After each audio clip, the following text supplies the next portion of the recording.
말씀은 내용이 간단합니다. 베드로가 예루살렘에서 한 15km 정도 떨어진 루따, 다 같이 따라서 하실까요? 루따라는 지역에 가서 중풍병으로 쓰러져서 8년 동안 움직이지 못하는 사람 고쳐준 이야기.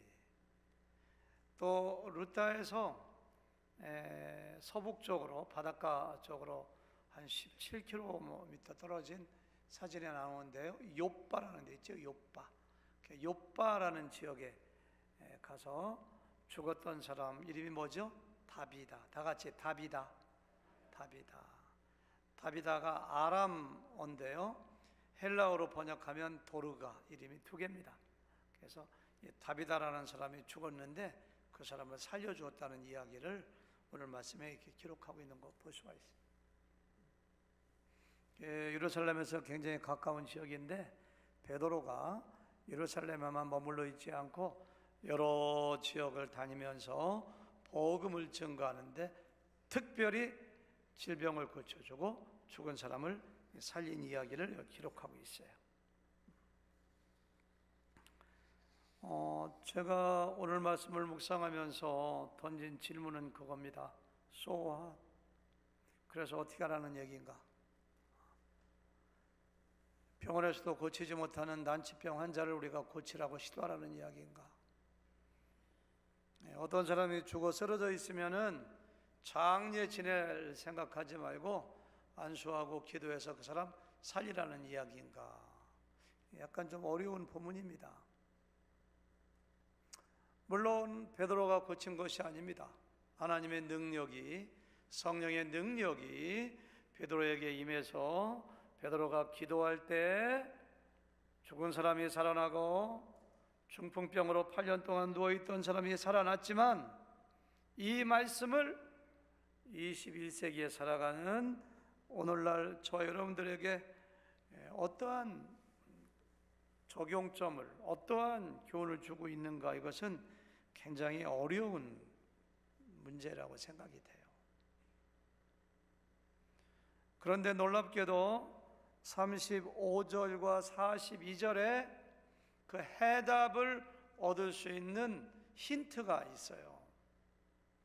35절에 보니까 뭐라고 했느냐면은 많은 사람이 주를 믿더라. 중풍병자가 고침받는 걸 보고 결과가 바로 뭐예요? 많은 사람들이 예수님을 믿더라 이렇게 했어요.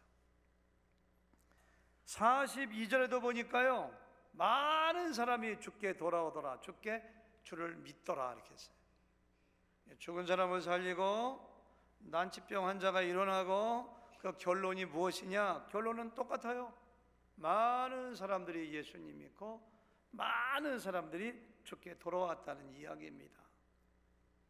따라서 중간 결론을 내어본다면은 하나님께서는 베드로를 통하여 중풍병자를 고치고 죽은 사람을 살렸는데, 그것이 수많은 사람들의 마음을 오픈하고 수많은 사람들이 예수님을 믿고 예수님께 돌아오는 수단으로 사용되었다는 사실을 여기서 우리가 알 수가 있어요. 제가 벌써 여러 번 말씀드렸는데요, 우리가 사도행전을 읽어나갈 때, 사도행전을 공부할 때 꼭 가져야 될 관점이 있어요. 그 관점을 떠나면 안 돼요. 예루살렘과 온 유다와 사마리아와 땅끝까지 어떻게 복음이 증거되고 전진되어 나가는가를 기록한 것이 사도행전입니다.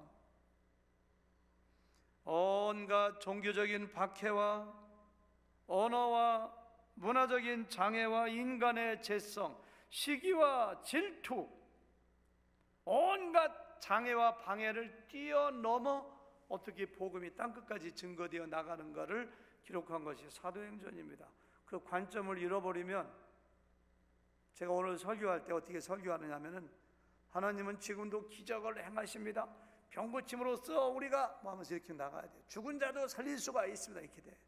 근데 오늘 본문은 우리에게 기적을 행하라는 말씀이 아니라 여러 가지 방법을 사용해서 하나님께서는 믿지 않는 사람들에게 복음을 증거하여 그들의 마음을 열어 예수 믿고 구원받게 하신다는 사실을 오늘 말씀을 통해서 깨달아야 돼요.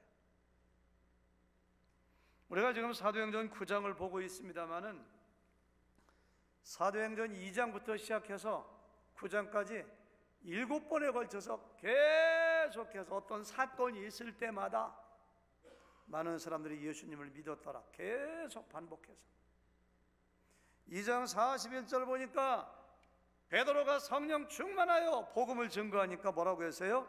이날에 수많은 사람들이 침례를 받았는데 몇 명이? 신도의 수가 3,000이나 더하더라. 베드로의 설교를 통해서 3,000명이 예수님께 돌아온 거예요.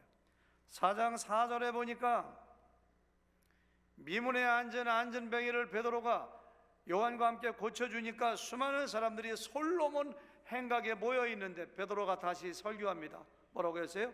말씀을 들은 사람 중에 믿는 자가 많으니 남녀의 수가 5,000이나 더하더라. 그러니까 사도행전은 얼마나 많은 사람들이 어떻게 믿었는가를 계속해서 기록하는 거예요. 5장 14절에 보니까 아나니아 삽비라가 밭을 팔아서 감췄다가 베드로에게 심판받아 현장에 죽었거든요. 그와 같은 기적을 통해서도 5장 14절 보니까 믿고 주께로 나아온 자가 더 많으니 남녀의 큰 무리더라. 6장 7절에 보니까요, 헬라파 유대인과 히브리파 유대인들이 막 그냥 구제 문제 가지고 싸우고 갈등하다가 7명의 집사를 세웠더니만은 그 결과가 뭐냐? 6장 7절 하나님의 말씀이 점점 왕성하여 예루살렘에 있는 제자의 수가 더 심히 많아지고 허다한 제사장의 무리도 이도에 복종하니라. 이렇게 했어요. 8장 12절에 보니까 스데반이 순교하고 수많은 믿는 사람들이 세계 각지로 흩어지니까 그 결과 8장 12절 빌립이 하나님 나라와 및 예수 그리스도의 이름에 관하여 전도함을 그들이 믿고 남녀가 다 침례를 받았다. 사마리아에서 일어났던 사건이고요. 빌립이 가서도 전도하니까 뭐예요? 이디오피아의 내시가 예수님 믿고 침례 받았더라. 지난번에 제가 공부했던 마지막 절 9장 31절 보니까 사울이 부활의 주님을 만나고 꼬라지고 바나바의 소개로 예루살렘에 사도들과 막 교제하고 왕래하니까 결과가 뭐래요? 9장 31절 그리하여 온 유대와 갈릴리와 사마리아 교회가 평안하여 든든히 서가고 주를 경외함과 성령의 위로로 진행하여 수가 더 많아지니라. 지난번까지 여기까지 공부한 거예요. 복음 전할 때 핍박이 와요. 방해를 합니다. 언어의 장벽도 있어요. 교회 내분도 생겨요. 스데반을 죽이기도 해요. 이와 같은 모든 장애에도 불구하고 복음이 계속 전진해. 믿는 자의 수가 많아졌더라. 남녀의 수가 돌아오더라. 계속하다 오늘 보니까 뭐라고 했느냐면은 애니아라고 하는 중풍병자를 일어나라 하니까 번쩍 고쳐요. 죽은 사람도 살려. 이걸 통해서 결과가 뭐예요? 그들이 잘 먹고 잘 살았더라. 병 고치고 살아나서. 그게 아니라 뭐예요? 수많은 사람들이 그것을 보고 죽게 돌아오더라. 여러분, 우리가 물론 우리의 입술로 복음을 증거해야 됩니다. 왜? 사람들은 들을 때 믿음이 생기기 때문에 복음을 증거해야 돼요. 근데 성경에 보니까요, 어떤 사람들이 예수님 믿고 돌아올 때 방법이 굉장히 여러 가지라는 거예요. 베드로의 설교를 듣고 믿는 사람도 있고, 사울의 회심을 보고 믿는 사람도 있고, 스데반의 순교를 보고 믿는 사람도 있고, 교회가 행복하고 하나가 될 때 믿는 사람도 있고, 구제하고 선한 일하고 칭찬이 잦아할 때 교회 와서 믿는 사람도 있고, 안수할 때 성령이 임하는 걸 보고 믿는 사람도 있고. 그러니까 믿는 방법이 굉장히 다양해요. 결국은 입술로 복음을 증거해야 되지만은 얼음장처럼 굳어있는 사람들의 마음을 열고 그들이 회심하고 그들이 주님께 돌아오는 방법에는 온갖 방법이 있다는 것을 사도행전을 통해서 우리에게 보여주는 거예요. 지금도 마찬가지라고 생각해요. 어떠한 상황 가운데 있느냐, 복음을 듣는 사람들이 어떠한 사람이냐에 따라서 복음 전하는 방법도 틀리고 하나님께서 여러 가지 다양한 방법을 사용하세요. 3년 전에 아프리카 시골에 가서 집회를 하고 복음을 증거하는데 차를 타고 1시간을 가요. 길이 없으니까 차에 내려서 30분을 걸어가요. 조그만 교회가 시골에 있습니다. 저녁에 갔더니만은 아프리카 시골 사람들이 그냥 그 작은 시골 동네 어디서 왔는지 한 60명, 70명이 모여있어요. 그날 설교를 맡으신 분이 설교하는데 신학교 강의실에서 강의하는 것처럼 설교하시더라고요. 설교 들어보니까 굉장히 수준 높아요. 저를 많이 은혜 받았어요. 와, 수준 높은 설교구나. 그분이 신학 박사 PhD입니다. 1시간 동안 아프리카 시골에서 글자도 잘 모르고 문화에 접한 적도 없는 사람들에게 고차원적인 수많은 논리와 어떤 지식과 사고와 사변이 필요한 그러한 강의를 하니까 이분들 다 졸고, 그 아멘 잘하는 아프리카 사람들이 아멘도 안 하고 그렇게 1시간 동안 하더라고요. 아프리카 사람들에게 설교하려면 그냥 할렐루야 막 소리 지르고 막 박수도 치고, 거기 아픈 사람은 그냥 안수해갖고 벌떡 일어난다면 와, 우리 동네는 무당이 아니라 이 사람이 진짜네, 마음이 열리고. 그런 사람들에게는 저는 그런 방식이 필요하다는 생각이 들더라고요. 그냥 하루 종일 띠 앞에 대서 농사 짓고 일하고 시장 바닥에서 채소 팔고 그런 분들에게 가서 그냥 신학교 강의실에서 필요할 정도로 논리적이고 어려운 얘기를 그냥 조목조목 아유 머리 아파 우리가 저리 가 이렇게 하지. 그런 사람들에게는 한국의 60년대 70년대 부흥사들이 그냥 울리고 웃기고 하면서 그냥 간간히 복음 전하고 그렇게 복음을 전해야 되지 않겠어요?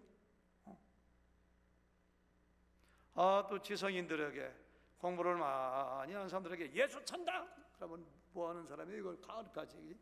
옛날에 그냥 조선시대에는 그냥 일정시대에는 예수 천당해도 그냥 불신 지옥 해도 막 믿는 사람이 생겼다고 하잖아요. 그러니까 문화에 따라서 상황에 따라서 대상이 누구냐에 따라서 복음 전하는 방법이 다 틀려요.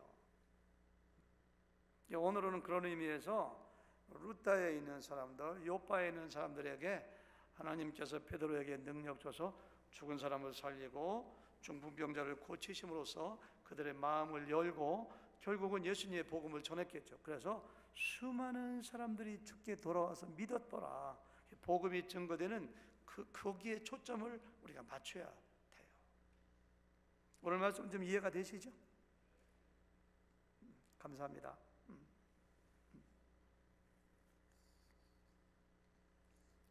35절에 다시 보니까요, 루다와 샤론의 꽃 예수, 샤론이에요. 꽃이 이렇게 많대요. 루다와 샤론에 사는 사람들이 다 그를 보고, 그가 누구예요? 중풍병으로 8년 동안 전신마비로 누워있던 사람이 벌떡 일어났어요. 고침받은 걸 보고 주께로 돌아오니라. 가장 중요한 단어가 보고예요. 보고. 사도행전 2장에는 베드로의 설교를 듣고 우리가 어찌할꼬 하고 너희가 회개하고 침례받고 예수 믿어라 그러니까 3,000명 돌아오면 듣고죠. 여기는 뭐예요? 보고. 복음을 증거하는 것은 우리가 말하여 듣는 것도 중요하지만 복음 있는 사람도 있구나. 41절 42절 보니까 베드로가 손을 내밀어 일으키고 죽은 사람을 성도들과 과부들을 불러들여 그가 살아난 것을 보이니, 이렇게 해서 보이니 온 요파 사람이 알고 많은 사람이 주를 보이니, 죽었던 사람이 살아난 걸 보이니 온 동네 사람들이 주를 믿더라. 이렇게 하는 거예요.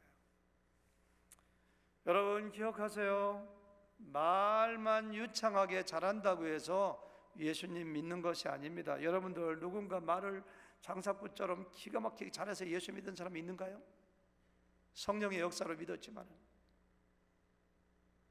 말로 복음을 증거하는 것 굉장히 중요하지만은 복음을 증거하는 그 사람이 어떤 사람이냐가 굉장히 중요합니다. 내가 실망한 사람인데, 나에게 상처를 준 사람인데,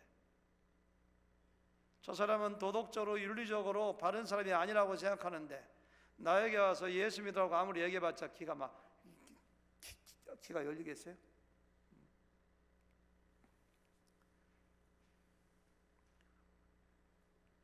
제가 물을 마시면서 여기 뭐가 묻어있나 보니까 깨끗하네요. 여기에 고춧가루가 묻어있고 막 오물이 묻어있으면 제가 이거 마시겠어요? 안 마시지. 물도 중요하지만 물을 딜리버리하는 그릇이 깨끗하냐 안 깨끗하냐, 복음을 증거하는 복음의 내용이 굉장히 중요합니다. 내가 복음을 딜리버리하는 증거하는 사람이 어떤 사람이냐, 뭔가를 미리 보여줘야죠. 보여줘야지. 여러분과 저는 물어봐야 됩니다. 나는 믿지 않는 사람들에게 무엇을 보여주는 사람인가? 뭔가를 보여줘야 돼요. 예수님을 믿는다는 것은 내 주인이 바뀌는 것입니다. 이제까지 사탄이 주인이었는데 예수님이 주인입니다. 예수님을 믿는다는 것은 내 안에 하나님의 영 성령이 거하신다는 것입니다. 예수님을 믿는다는 것은 이제까지는 살아있는 세상만 바라봤지만 영원히 내가 죽어서 가는 천국의 소망을 가지고 사는 사람들입니다. 예수님을 믿기 전에는 내가 대접받고 섬김받는 것이 목적이었지만 예수 믿는 사람들은 하나님을 경외하고 사람들을 섬기는 인생에 사는 방법이 달라진 사람들입니다. 따라서 정말 여러분과 제가 예수님 믿고 하나님의 자녀가 되었는가요? 그럼 뭔가 달라져야 돼요. 달라져야 돼요. 뭔가를 보여줘야 돼요, 사람들에게. 그때 사람들의 마음이 열리고, 그때 교회 나가자면 교회도 나오고, 교회 나오면 행복하고, 그럴 때 예수님 믿으세요? 아이고 믿어야지, 이렇게 믿는 거예요.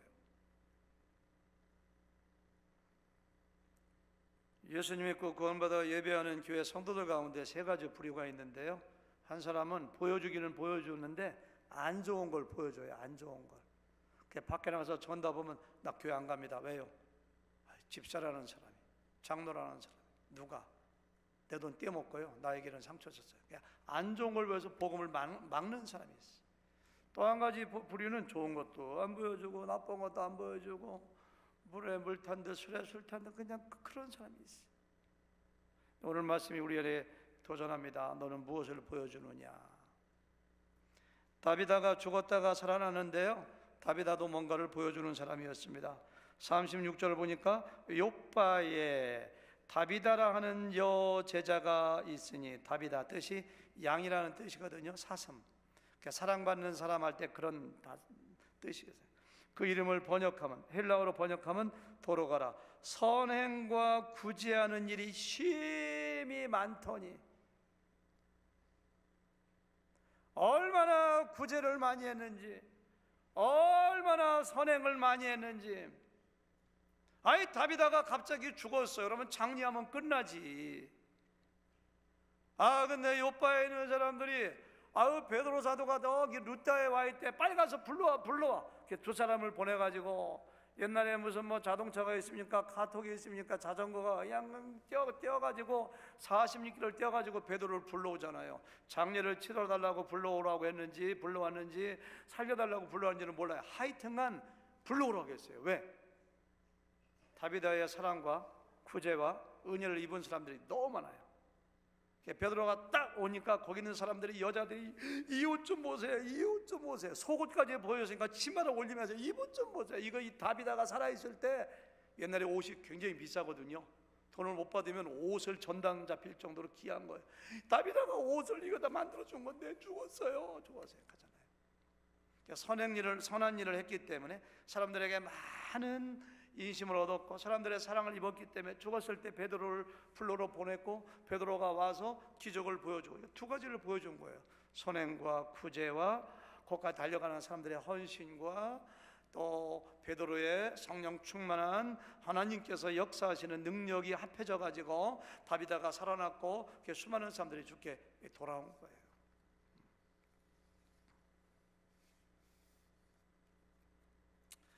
여러분들 다시 한번 자신을 점검하며 내 속에서 성령이 계시니까, 내 인생의 목적이 바뀌었으니까, 비록 이 땅에 살지만 하늘을 살아가는 사람들이기 때문에 여러분들 주변에 가족들에게, 친척들에게, 친구들에게 꼭 내 안에 계신 뭔가를 보여줘야 돼요. 삶을 통해서 보여줘야 돼요.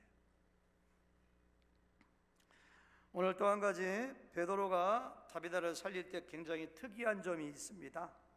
40절에 보니까 베드로가 사람을 다 내보내고, 이 다락방에 올라갔거든요. 다비다가 여자인데 여제자입니다. 죽었습니다. 몸을 다 씻고 시신을 눕혀놨습니다. 사람들이 막 가득한데 다들 나가세요. 다 내보내요. 그리고 베드로가 무릎을 꿇고 기도하고 돌이켜 시체를 향하여 이르되 다비다야 일어나라 하니 그가 눈을 떠 베드로를 보고 일어나 앉는지라 이렇게 했어요. 제가 던지는 질문은 그겁니다. 왜 베드로는 수많은 사람들을 밖으로 내보냈는가? 베드로가 시체를 향하여 일어나라 라고 한 거 보니까 성령의 영감을 받아가지고 하나님께서 살려주실 것이다 라고 하는 그와 같은 느낌이라든가 알았던 것 같아요.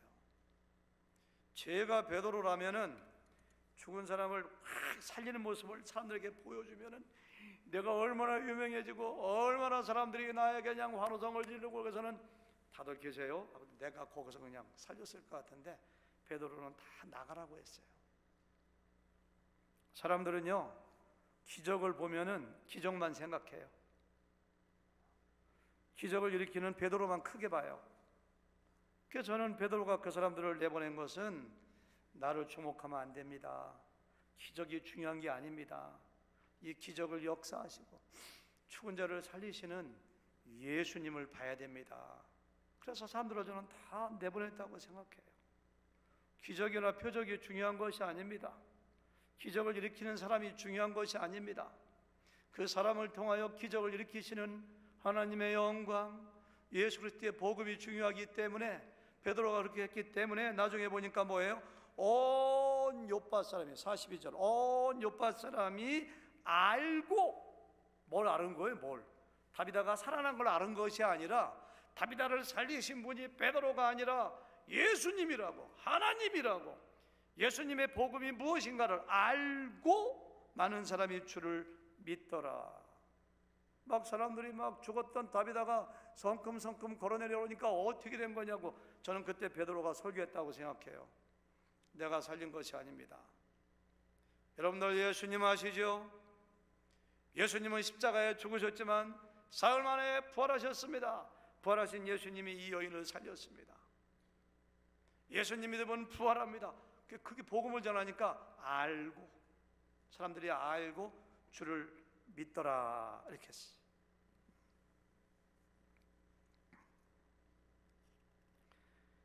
애니야를 고칠 때도 베드로는 자기 이름으로 고치지 않았어요. 중풍병자 고칠 때 34절 보니까 베드로가 이르되 애니야야 이렇게 하면서 그 다음 보실까요? 예수 그리스도께서 너를 낫게 하시니. 누가 낫게 했어요? 예수님께서 낫게 하시니. 자기에게 무슨 능력이 있는 것처럼, 자기가 위대한 사도인 것처럼 자기를 드러내거나 자기가 존경받거나 자기를 크게 하는 것하고는 거리가 멀어요. 오직 죽은 사람을 살리건 중풍병자를 고치건 무엇을 하든지 간에 베드로는 예수님만 나타나고 예수님만 크게 보이고 복음만 나타나기 원했어요. 자기의 추종자들을 만들지 않았어요. 그러니까 베드로에게서 저는 이것을 배워야 된다고 생각해요. 사도행전 3장에 보니까 남여사부터 안전병이 된 사람이 돈을 달라고 하니까 베드로와 요한이 은과 금은 내게 없거니와 내게 있는 것으로 내게 주느니 곧 나사렛 예수 그리스도의 이름으로 일어나 걸어라 하니까 번쩍 일어났잖아요. 그러니까 사람들이 우와 저 베드로 막 놀래니까 베드로가 신경질을 해요. 제가 읽어볼까요? 이스라엘 사람들아 왜 이 일을 놀랍게 여기느냐? 우리 개인의 권능과 경건으로 이 사람을 걷게 한 것처럼 왜 우리를 주목하느냐? 아브라함과 이삭과 야곱의 하나님 곧 우리 조상의 하나님이 그의 종 예수를 영화롭게 하였느니라. 이 안전병인을 고친 것은 하나님이 고친 것이고 예수님의 이름을 드러내게 곤친 건데 왜 우리를 쳐다보면서 막 화를 내는 뉘앙스가 여기서 풍겨지잖아요. 베드로가 원래 그런 사람이 아니었습니다. 베드로는 톡톡 나서기 굉장히 좋아하는 사람입니다. 자기가 1등하고 주목받지 않으면 견디지 못하는 사람이에요. 목장이나 교회에도 자기가 꼭 나서야 되고 주목받아야 되고 인정받지 못하면 힘들어하는 사람들, 지금은 우리 교회 거의 없는 것 같은데요. 이런 사람들 한두 명이 있으면 교회가 힘들어집니다. 베드로가 이런 사람이었어요. 아니, 예수님께서 내가 예루살렘에 올라가면 고난받고 잡혀서 죽는다 그러니까 다른 제자들은 뭘 말씀하시는겨? 이렇게 있는데 베드로 통 나서가지고 안 됩니다, 절대 그럴 수 없습니다. 그러니까 예수님께서 사탄아 물러가라, 야단 맞잖아요. 나서는 거 엄청 좋아합니다. 주의 만찬이 끝나고 체포되기 직전에 예수님께서 너희가 다 오늘 저녁에 나를 버리고 너희가 다 도망갈 것이다.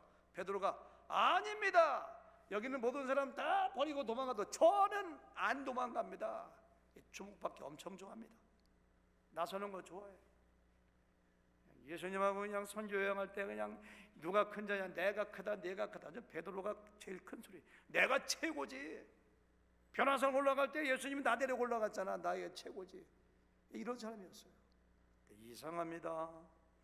예수님의 죽음과 예수님의 부활을 경험하고 성령을 받은 다음부터는 자기 자신은 없어요. 자기 자신은 죽었어요. 안 나타나요. 그리고 누구? 예수님만 드러내요. 저는 이러한 사람이 성숙한 사람이라고 생각해요. 베드로가 베드로전서 4장 8절에 보니까 서로 사랑하라, 사랑하는 허다한 죄를 덮는다. 9절 보니까 서로 대접하고 원망하지 마라. 10절 보니까 선한 청지기 같이 서로 봉사하라 하다가 11절에 이런 얘기예요. 만일 누가 말하려면 하나님의 말씀을 하는 것 같이 하고. 제가 오늘 새벽에 이 말씀을 묵상하다가 해결을 많이 했습니다. 무슨 말씀을 하려면, 무슨 얘기하려면은 하나님이 하는 것처럼, 사람들이 하나님 말씀을 듣는 것처럼 해야지 자기 자랑하거나 자기 드러내거나. 제가 잘난 척을 얼마나 많이 했습니까? 얼마나 교만했습니까? 그게 아니구나. 무슨 말하려면 하나님이 말하는 것처럼 해야 된다. 그러다 보니까요, 누가 많이 봉사하려면 봉사 여러분들 많이 하시죠? 들어야지 말라는 거예요. 하나님이 공급하시는 힘으로 하는 것처럼 봉사를 하건 말을 하건 무슨 공을 세우건 자기 이름으로 자기를 드러내고 잘난 척하고 내가 존경받고 박수갈채 받고 그런 거 하지 말고 예수님의 복음만 나타나고 예수님만 크게 보이고 하나님의 영광만 보이게 하지. 너희들은 그렇게 너 자신을 드러내고 사람들이 너에게 박수갈채 보내고 사람들이 너를 크게 보고 너를 따르는 사람들이 많아지고 그렇게 하지 말라는 거예요. 그렇게 베드로가 그렇게 했잖아요. 다 내보내고. 여러분, 진정한 성공이 뭐예요? 그냥 높이 올라가고 사람들에게 칭찬받고 인기 올라가고 많은 재산 가지고 떵떵거리면서 높은 지구에 올라가서 수많은 사람들이 추종해서 그게 어쨌다는 거예요. 그럼 행복한가요? 하나님 그거 인정해 주시는가요? 예수 믿고 구원받은 사람의 성공은 다른 거 없어요. 나의 성품과 나의 인격과 나의 사역과 나의 삶을 통해서 얼만큼 하나님의 아름다움을 드러내는가, 얼마나 예수님을 크게 하는가, 그거밖에 없어요. 나는 죽어야 돼요. 예수님만 나타나야 돼요. 바울이 오죽하면 너희는 그리스도의 향기라고, 너희는 그리스도의 편지라고. 편지가 뭐예요? 편지 쓴 사람을 나타내는 거거든요. 편지라는 것은.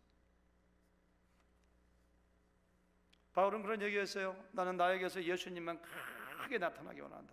나는 예수님만 자랑한다고. 자기는 자랑할 게 없다고.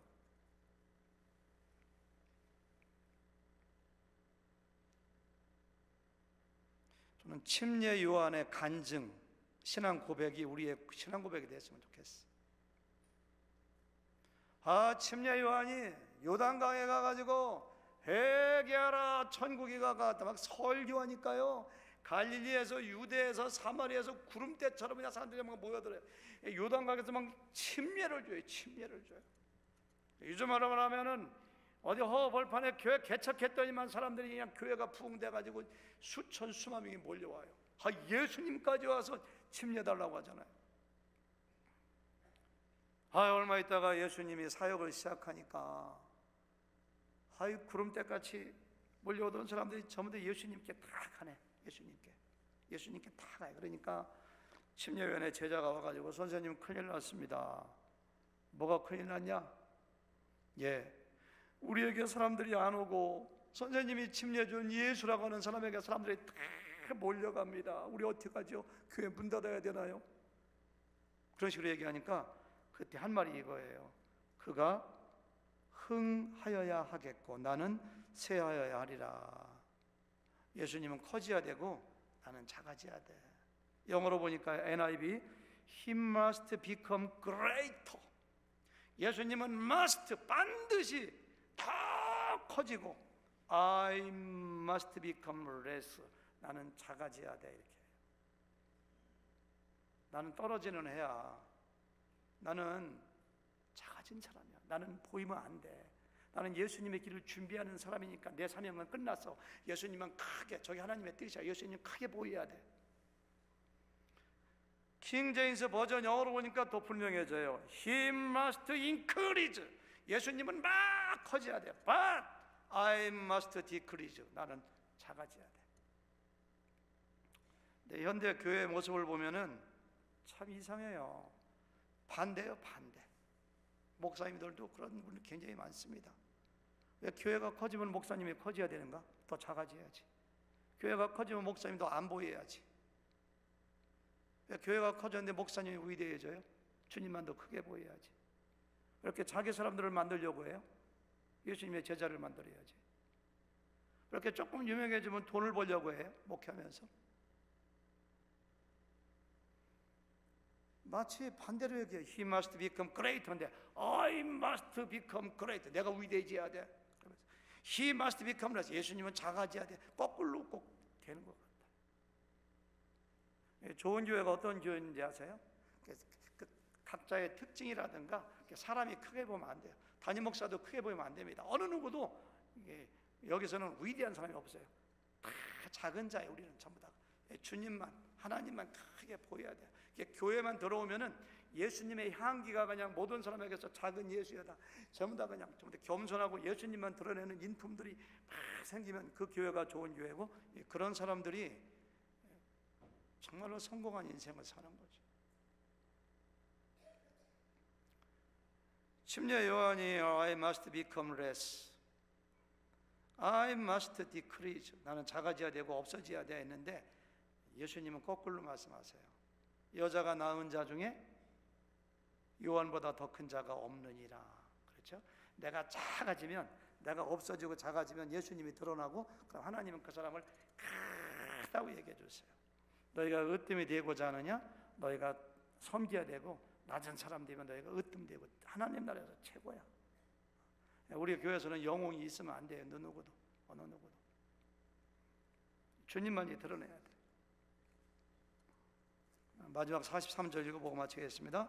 다 같이 시작. 베드로가 요파에 여러 날이 있어 시몬이라는 무두장이 집에서 머무니라. 무두장이 요파에 여러 날 쉬고 있는데, 무두장이 가죽 공방이라고 할까요? 가죽을 가공하는 사람. 여러분들 이게 뭐 양을 잡거나 손을 잡거나 염소 잡으면 가죽이 빳빳하게 굳어 있잖아요.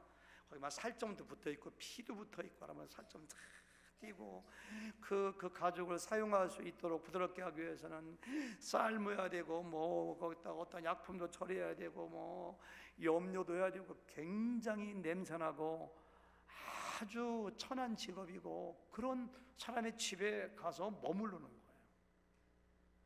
아나니아 삽비라도 심판하고 한번 설교하면 3,000명 오고 5,000명이고 적어도 10,000명 이상의 대형교회 담임 목사님이고 죽은 사람도 살리고 중풍병자도 고치고 그 정도 되면은 경호원들 10명 정도 다 따라 붙여가지고 와 오늘은 어디 가서 최고 호텔 어디냐 호텔 가서 자고 좀 대접 좀 잘 받고 이렇게 해야 되는데 잠잔 데가 어디예요? 가장 천한 집, 가장 냄새나는 집에.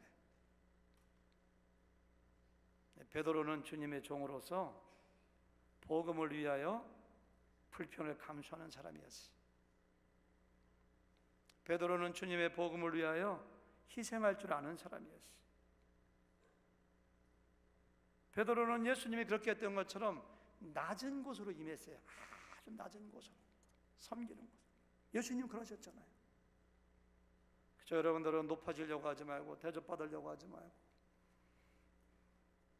안락과 쾌락을 추구하는 것이 아니라 주님의 복음을 위해서 희생하고 나 자신을 죽이고 그런 사람을 이끌어서 하나님은 큰 자, 천국 가서 큰 자라고 얘기해요. 자기 내세우려고 하지 마십시다. 저부터도 겸손하게 섬기고 낮아지는 우리 교회가 되기를 주님의 이름으로 축원합니다.